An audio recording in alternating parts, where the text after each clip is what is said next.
Story 1. Constant negativity. I can't do it anymore. If you can't let others feel joy about things without pointing out a downside or insulting their interests, then I don't want to be around you. Story 2. If someone takes out their anger on animals, I genuinely don't understand how anyone could treat them in such a cruel manner. Story 3. Making you feel bad or when your partner acts poorly when you want to be around friends, especially family. Story 4. Not accepting no when I say it for the first time. I grew up constantly compromising my boundaries to make everyone else happy, and I am done. Story 5. Being rude or disrespectful on a regular basis. Thinking any form of cheating is acceptable. Compulsive lying. Story 6. Manipulative behavior erodes trust. A manipulator is unlikely to seek self-improvement. Dishonesty undermines everything. Story 7. Drawing conclusions without evidence is akin to making uneducated guesses and treating them as facts. Story 8. Excuses for bad behavior. I have been teaching for 2 decades, and I am tired of people making excuses for the bad behavior of others. Perhaps the teenager who shoved their classmate down the stairs does not have a difficult home life or unmet needs. Perhaps they are just a problematic teenager. Stop making excuses for them. Story 9. Emotional immaturity, lack of effort, and poor communication undermine any foundation for a relationship with me. Story 10. Making it about yourself. When someone shares an experience and you become defensive, feel attacked, or shift the focus to yourself instead of listening to them. Story 11. The "it's everyone else and not me" mindset. Someone with this mindset will say they are tired of all the drama, when they are often the ones instigating it. Story 12. A significant concern for me arises when someone demands to access my phone. I believe my phone should remain as private as my thoughts. If a person lacks trust in our relationship, then we should reconsider being together. Story 13.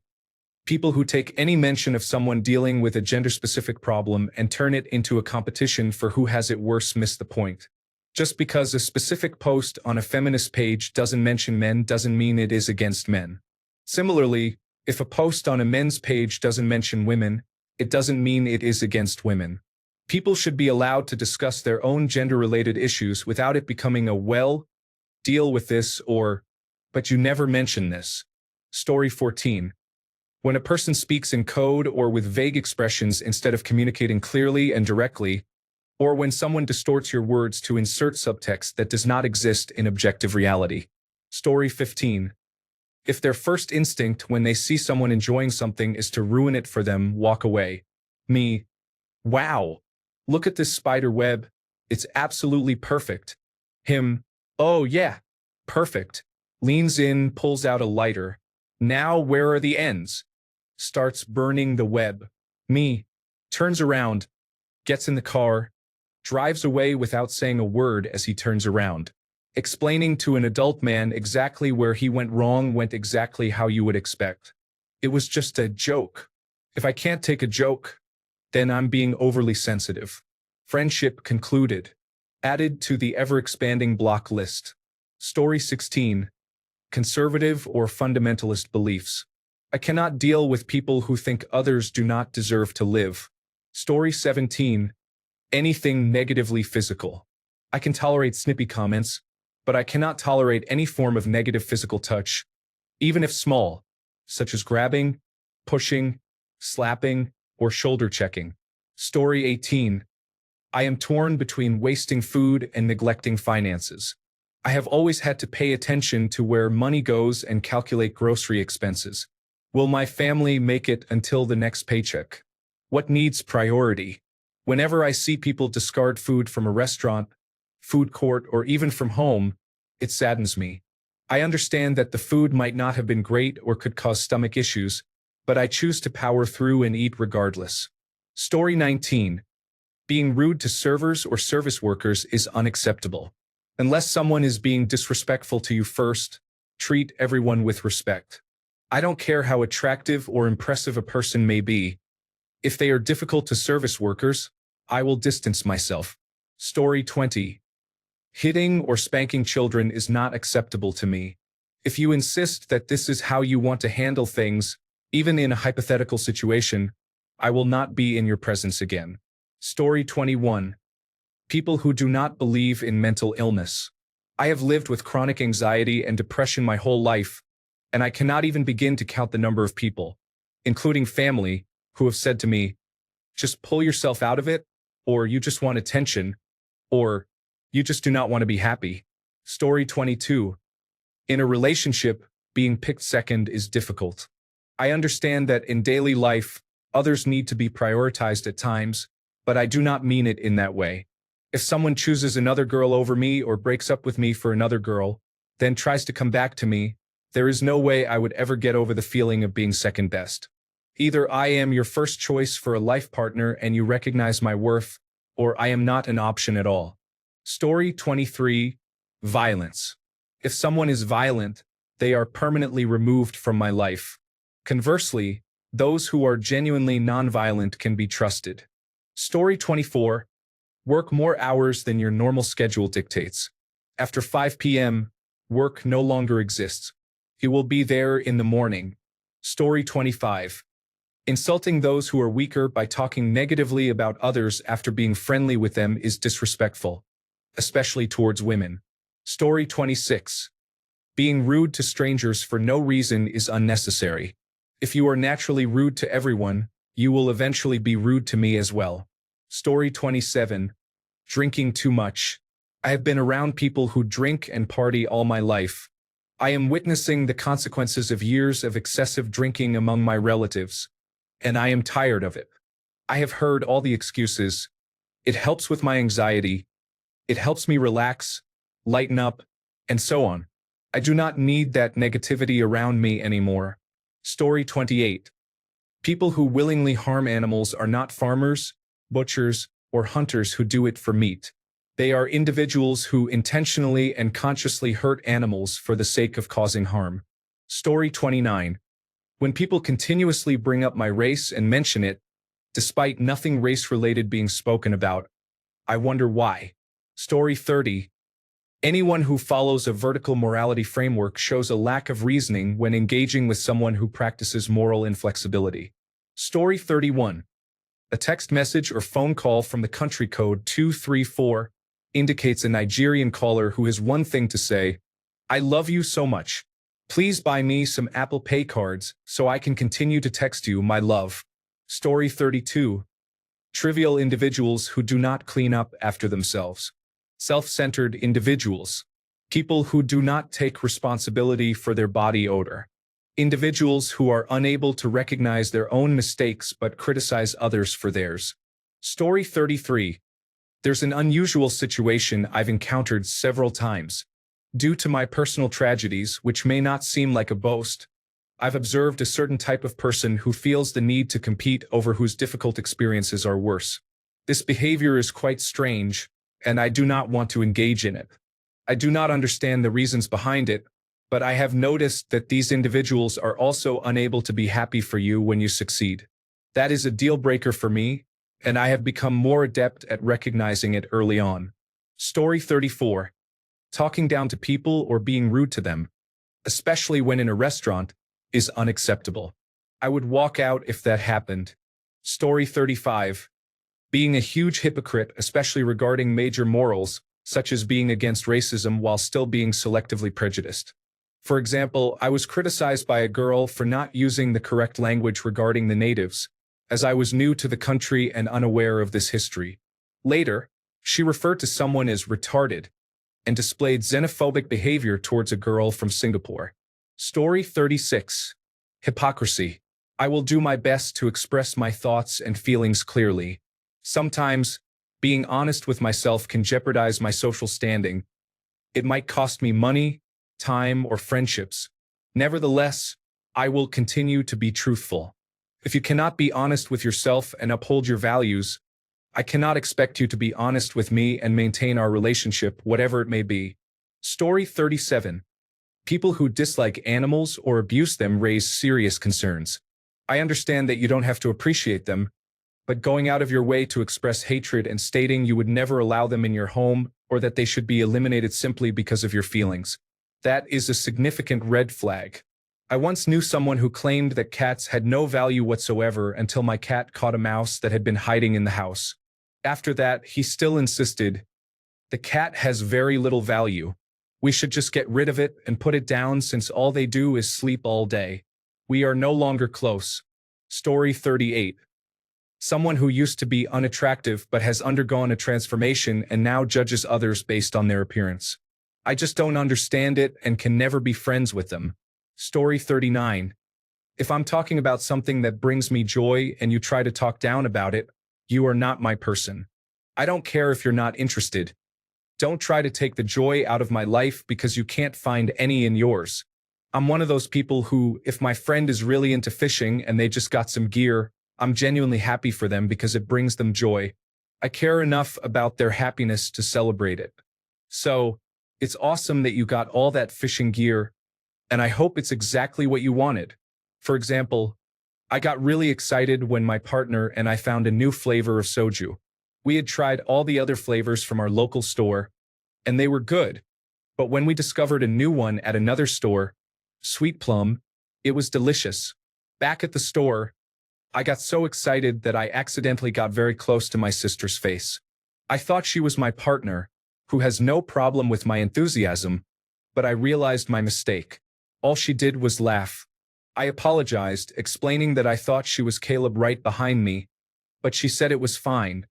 She would also be excited. That was it. She didn't make me feel bad for being overly excited, nor did she imply that I shouldn't express my joy to her. I've definitely been around people who said, "Hey, you need to calm down." And I thought, "Oh, okay. Sorry, happiness isn't for you. If it's a matter of not being compatible, I understand, but I've learned to stop masking my true self around others. I only act appropriately for work, but let my usual dorky self come out when I'm with friends.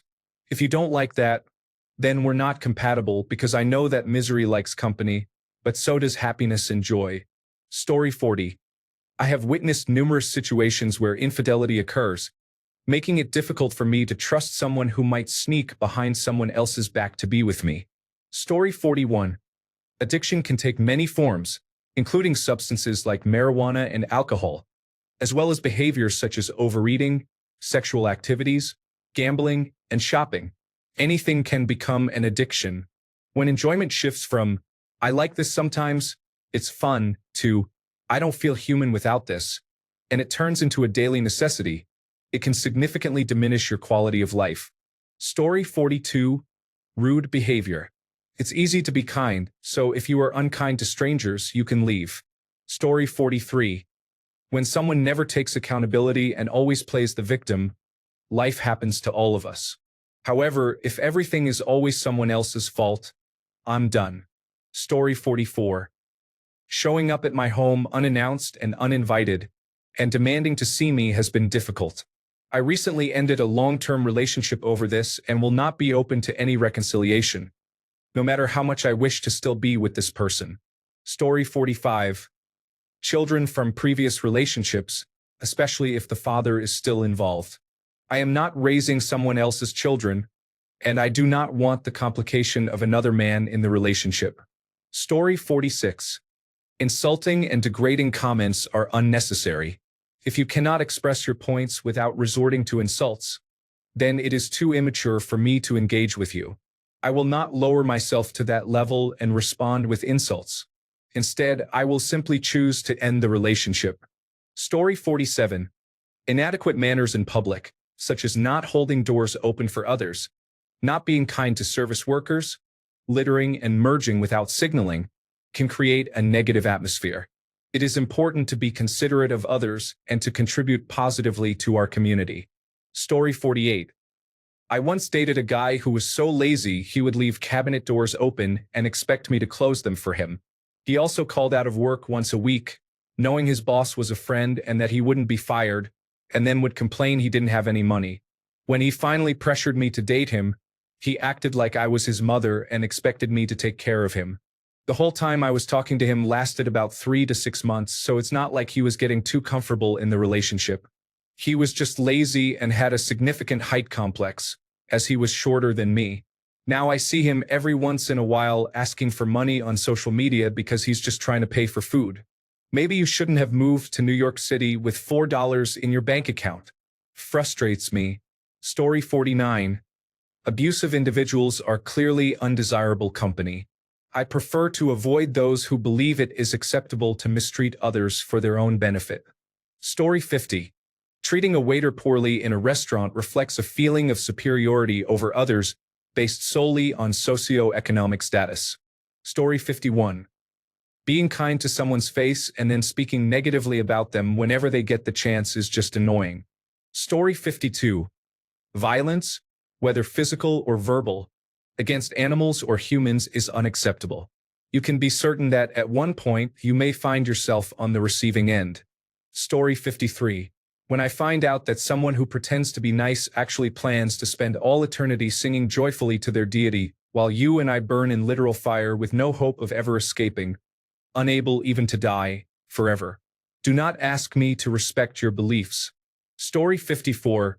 Woke is often used to describe a dislike for women, LGBTQ+ individuals, and minorities, or expressing offense when a minority is represented in any new media. Story 55. Racism.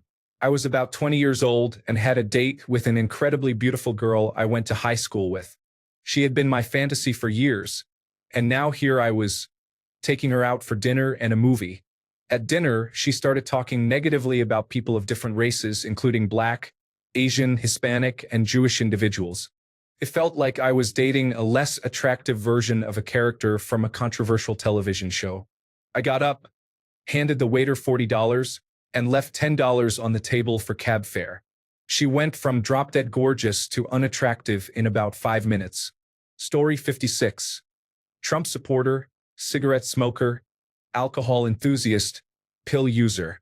Essentially, anyone who is their own worst enemy. Story 57. Bipolar. It's exhausting to deal with, and I will not tolerate this behavior again. Story 58. Being dismissive of people's emotions or experiences and then providing anecdotal explanations for a superior outlook reflects a lack of empathy and sympathy. This is not the kind of person you want around during tough times, as they tend to diminish and downplay your hurt while urging you to move on. However, when they face struggles, they expect you to drop everything and cater to their needs. Story 59. Insecurity in relationships can lead to hostility toward women. It is unacceptable to behave this way simply because of my presence in their lives. If I have not been unfaithful, then you should either trust me or move on. Story 60. My two biggest red flags are Make America Great Again supporters or anyone who hurts animals. Under no circumstances will I ever give them a chance. Story 61. I will present a different perspective here. Some people treat pets like human beings and prioritize them over actual humans. A pet is not a baby or a child. Story 62. Not being or acting intelligently.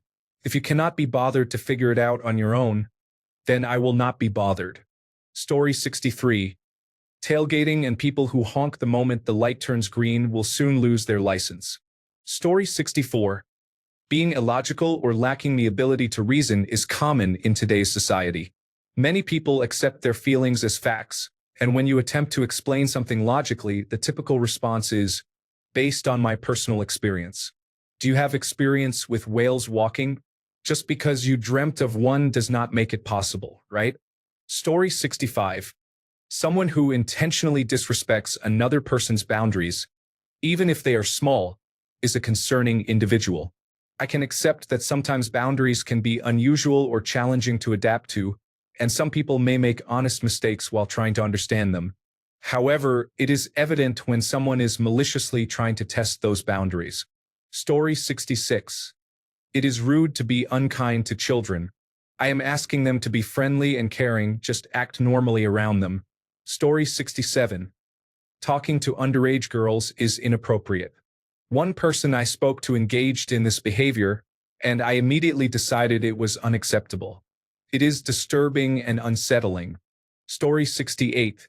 Someone with an anti-child mentality. I don't mean you dislike or do not want kids. I mean, you may be antinatalist or believe that even well-behaved children do not belong in public spaces. Story 69. People who talk about politics for hours. I don't care whether you're Republican or Democrat. I'm voting for neither, and I'm leaving that booth feeling happy. Story 70. Someone who doesn't care to make any effort to get to know your family or someone who isn't good to their own parents is not desirable. I went on a date with a man who disrespected his own mother all the time, and I couldn't see him the same way again afterward. Story 71. Anger issues that he was not willing to address were problematic. My last ex would throw public tantrums over minor inconveniences he caused, such as being late to an event because of just 5 more minutes, breaking his own glasses by sitting on them, and showing up to a closed shop because it was a public holiday. He told me it was emotional blackmail when I firmly stated that I did not want a future with him if he wouldn't consider anger management. Story 72. You made me feel wary. You forced me to act like this. Well, where is your emotional remote control so I can switch you to forgetful? Story 73. Overly depressed for no reason. I understand that depression affects people in many different ways, but I have encountered some individuals who display symptoms for attention, and it is obvious. Story 74. Lack of conviction or excessive conflict avoidance behaviors. If you do not stand up for your beliefs, I do not believe you genuinely hold them. Story 75. Constantly telling others how to feel and dismissing their emotions because someone else's way of handling things isn't convenient. Story 76. I forget what it's called, but some people get really excited when you make a mistake because they can't wait to make fun of you. Story 77. Being rude to other people negatively impacts relationships. I do not want to build a life with someone who is consistently negative or aggressive, even if in a passive-aggressive manner. This behavior can lead to problems, ruin future opportunities, and ultimately result in isolation. Story 78. People are often defensive and feel manipulated, which makes it difficult to communicate with them because they are constantly on the lookout for ways to be offended. Story 79. If someone is very controlling and always needs to know where you are and who you are with, I would not tolerate that at all. Story 80. People who believe they are completely free from racism, transphobia, and similar issues all have work to do. No one is entirely immune to harboring harmful societal opinions. Story 81. Being mean to people or animals in any context and feeling no remorse, despite being fully aware of your actions, is concerning. This includes behaviors like spanking children and other actions that some attempt to justify. There is no justification for cruelty that goes unacknowledged. Story 82. Yelling in anger is unacceptable. There is no reason for anyone to raise their voice. We can speak calmly like adults. The same goes for any form of violence, including destruction of property, throwing objects, or punching walls, even if it is not directed at me or any other person or animal. Such behavior is completely unacceptable for an adult. Story 83. Someone who belittles others to elevate themselves is not worthy of my time. Story 84. A lack of autonomy. I believe in clear communication, but there are certain things that should be obvious. I should not have to ask you to pay attention to the things I like and dislike. I should not have to tell you, if you continue doing something I have expressed hurts me, I will leave. And I should not have to ask you to make an effort to communicate. Story 85. Talking at me, rather than conversing with me. Not necessarily bragging, but just sharing information I didn't inquire about on a tangent that didn't actually relate to the original topic, and always about themselves. I believe I am compassionate and empathetic, but I seem to have a strong negative reaction to being spoken at. Story 86. When someone tells me they have a self-diagnosed disorder, especially if it's dissociative identity disorder, I am not taking that seriously. If everyone could be as qualified as a psychologist by doing a little online research, then Wikipedia would be handing out master's degrees. Get properly tested or get lost. I do not want to hear it. Story 87. Black and white thinking involves criticizing entire groups for the actions of a few bad actors. I cannot support the idea of painting groups of people as entirely good or bad when the reality is much more complicated. The majority of men are not misogynists. The majority of women do not hate men. The majority of white people are not racist, nor does being white inherently make them so. The majority of black people are not criminals. The majority of Latino people are not illegal immigrants. The majority of transgender people do not want to indoctrinate your children. The majority of right-leaning individuals are not hateful extremists. The majority of Christians are not bigots. The majority of Muslims are not terrorists. The majority of left-leaning individuals are not all communists or socialists. Republicans do not oppose abortion simply to control women's bodies. Democrats do not support abortion because they view it as a method of birth control and seek to make it legal up to 9 months. Nuance is important.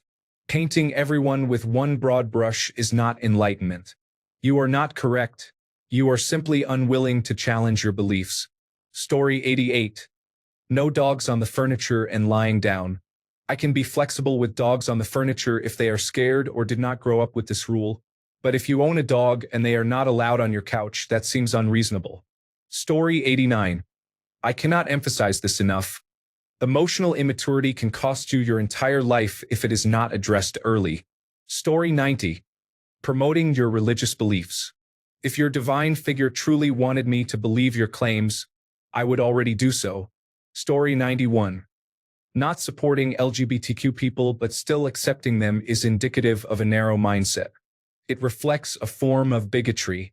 Additionally, any expression of transphobia, even in groups that do not include transgender individuals, is unacceptable, regardless of the presence of queer individuals.